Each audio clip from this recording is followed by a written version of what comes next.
अस्सलाम वालेकुम, मैं हूं मोहम्मद नदीम कैसर SG न्यूज़ की एक नई कहानी के साथ। और आज की हमारी कहानी है मुल्तान की। जी हां, हज़ारों साल की तारीख़ रखने वाला मुल्तान, उसकी कहानी के बारे में आज हम खंगालेंगे कि ये तहज़ीब तमद्दुन कब कहां कैसे शुरू हुआ। और मुल्तान की इस तारीख़ में जंगो जदल भी मिलेगा, लेकिन कब कहां कैसे कैसे जंगो जदल हुआ। गैर मुल्की हमला आवरों की भी कहानी है और मुल्तान की तहज़ीब व तमद्दुन में कब कहां कैसे तरक्की हुई और कहां से ज़वाल हुआ, ये सब जानेंगे आज हम SG न्यूज़ की इस कहानी में। मुल्तान ज़ीशान, इसकी कहानी कहां से शुरू होती है? बताया तो ये जाता है कि हज़ारों साल कदीम कहानी है। इस कहानी को हम खंगालेंगे मौरिख़ मोहतरम अब्दुल हादी के साथ, जिनका फेवरेट मशगला है तारीख़ को जानना और मुल्तान की तारीख़ के बारे में इनकी रिसर्च क्या कहती है। हमें बताइए अब्दुल हादी कि मुल्तान ज़ीशान की कहानी शुरू कहाँ से होती है? देखिए, मुल्तान के बारे में एक बहुत मशहूर लेजेंड है कि मुल्तान हज़रत नूह अलैहिस्सलाम ने आबाद करवाया। हम लोग अगर तारीख़ में देखते हैं तो जो उनके साथ उनके 70 लोग थे जो कि कश्ती नूह में और तूफ़ान नूह के अंदर सरवाइव किए, उनमें एक बंदा, उसकी नस्ल में एक मशहूर बंदा था माली। वो माली अपने ग्रोह के साथ इस जगह पर आकर आबाद हुआ। उसके ग्रोह ने इसका नाम मलाई तान रखा उसके नाम पर। तान क्या है? तान कदीमी ज़बान के अंदर किसी भी आबादकार शहर को या किसी भी ऐसी जगह को जो आबादी के लिए मुनासिब हो, उसको तान कहा जाता था। जैसे पाकिस्तान, हिंदुस्तान, अफ़गानिस्तान। वक्त के साथ साथ इस मलाई तान का नाम मुल्हैस्तान, फिर मूलतान, और वहाँ से जदीद होता होता आज मुल्तान पड़ गया है। ये मुल्तान, इसकी तारीख़ के बारे में तो आपने दावा कर दिया है कि इसकी तारीख़ शुरू होती है हज़रत नूह अलैहिस्सलाम से। आपके पास इसका कोई रेफरेंस भी है? जी बिल्कुल, जैसे मैंने आपको पहले कहा कि ये एक लेजेंड है मुल्तान के बारे में, लेकिन अगर हम लोग इसको तारीख़ के हवाले से कनेक्ट करने की कोशिश करें तो मुल्तान एक सरहदी शहर के तौर पे मशहूर था। जब हम लोग इसकी तारीख़ को कनेक्ट करते हैं तो पर्शिया की एक बहुत मशहूर एम्पायर रह चुकी है, आर्किमेडोनियल एम्पायर, जिसके एक बहुत मशहूर बादशाह साइरस द ग्रेट गुजरे हैं, जिनको हम लोग अपनी ज़बान में ज़ुल्करनैन अलैहिस्सलाम भी कहते हैं और कुरान में भी उनका ज़िक्र हुआ है, जिनकी जंग याजूज माजूज के ख़िलाफ़ भी हुई और उन्होंने उसमें दीवार भी बनवाई, जो कि कुरान के अंदर भी रेफरेंसेस के हिसाब से मौजूद है। जब हम लोग उनकी आर्किमेडोनियल एम्पायर का नक्शा देखते हैं तो उसके अंदर मुल्तान उनका सरहदी शहर के तौर पे मौजूद था और इसका हवाला तकरीबन 3300 साल कबल मसीह का है।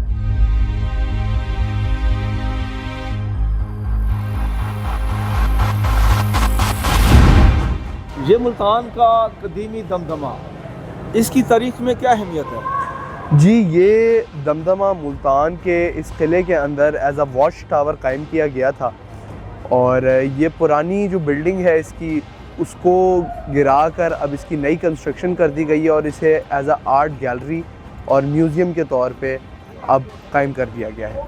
मुल्तान एक सरहदी शहर था, इस हवाले से अभी आपने अपनी गुफ्तगू में ज़िक्र किया, क्या इसका कहीं नक्शा भी मिलता है? जी बिल्कुल, मुल्तान एक सरहदी शहर था और इसको 2 स्ट्रेटेजिक एडवांटेजेस थे अपने दौर में। पहला स्ट्रेटेजिक एडवांटेज जो मुल्तान को था वो था इसका मौसम। 5 महीने शदीद गर्मी के और 3 महीने शदीद सर्दी के मुल्तान को अपने हमला आवरों के ख़िलाफ़ एक बहुत बड़ा एज देता था। उसमें ज़ाहिर है कि किसी भी हमला आवर के लिए मुल्तान के मुहासरे के लिए सिर्फ 2 या 1 महीना ही बचता था और ये काम मुल्तान की फसीलें बखूब दिफा करना जानती थी। दूसरा जो स्ट्रेटेजिक एडवांटेज मुल्तान को था वो था इसका नक्शा। मुल्तान का अगर आप नक्शा देखें तो वो चांद और तारे की शक्ल में है। मुल्तान की अगर दिफाई नुक्ता नज़र से देखा जाए माजी में, तो बतरफ रावी और बतरफ चनाब का भी जिक्र मिलता है। इस हवाले से क्या कहेंगे? चनाब जो है वो तो आपका मगरबी साइड से गुजरता था और रावी जो है वो आपका शुमाली तरफ से गुजरता था। اس وجہ سے اس کو جو ہے وہ برطرف راوی کہا جاتا تھا، کیونکہ یہ بھی ایک اسٹریٹجکلی ملتان دو دریاؤں کے بیچ میں سے گزرتا تھا، تو حملہ آوروں کے لیے صرف ایک سائیڈ جنوبی سائیڈ ہی بچ جاتی تھی حملہ کرنے کے لیے۔ دونوں دریاؤں کے بیچ میں تھا یہ ملتان۔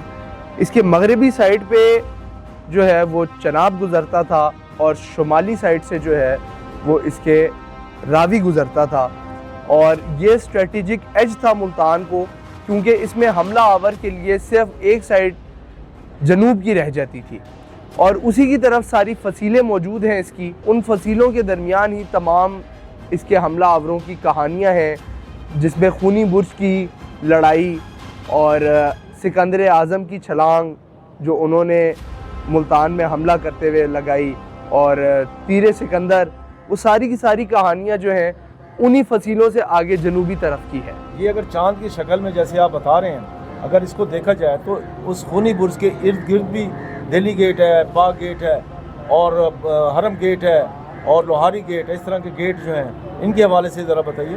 جی بالکل، ملتان کے جو گیٹس ہیں وہ وہاں پر موجود کوئی قدیمی یا وہاں پر واقعات جو قدیمی ہوئے ان کے اوپر ان کو نام دیا گیا۔ جیسے لوہاری گیٹ کا نام لوہاری اس وجہ سے پڑا کیونکہ یہاں پر ان کا لوہے کا اسلحے کا کارخانہ ہوتا تھا۔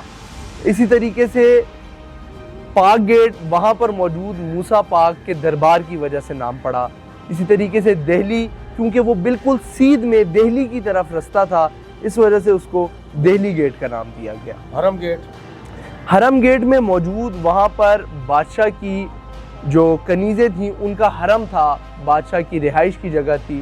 اسی طریقے سے ایک ملتان کا جو بوہڑ گیٹ ہے وہ وہاں پر قائم ایک صدیوں پرانا بوہڑ کے درخت کی وجہ سے اس کو نام بوہڑ گیٹ کا دیا گیا۔